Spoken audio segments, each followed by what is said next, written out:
मिथिला संगीत धाम पर अहाँ सब दर्शक के बहुत बहुत स्वागत अछि। आई गायिका अमृता झा एकटा गीत गा रहल छथि। चलू ओ गीत सुनै छी। गीत नीक लागे तो चैनल के सब्सक्राइब करबे, वीडियो के लाइक करबे, अपन दोस्त संगे ई गीत के शेयर करबे और बेल आइकन दबेनाइ बिल्कुल नहीं बिसरबे। धन्यवाद।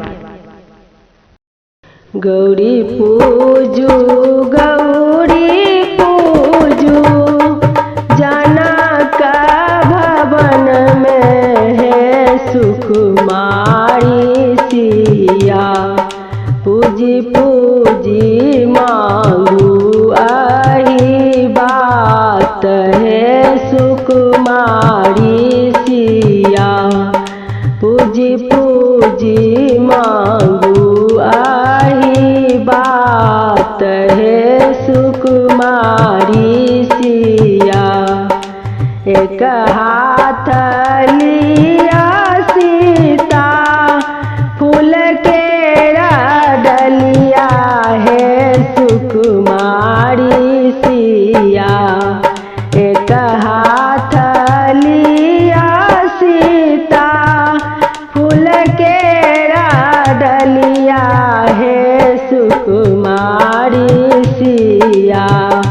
दोसर हाथ गौरी पूजू आजू है सुकुमारी सिया।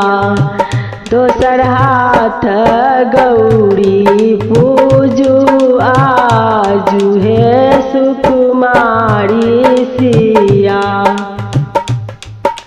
गौरी पूजू गौरी पूजू जनक भवन में है सुकुमारी सिया।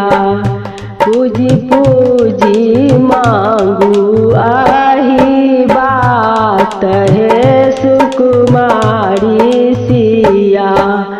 पूजी पूजी मांगू आही बात है सुकुमारी सिया। जहिलाए सब दिन जपता पकेलऊ है सुकुमारी सिया। जहिलाए सब दिन जपता पकेलऊ है सुकुमारी सिया। से हो बड़ भेटला भगवान हे सुकुमारी सिया।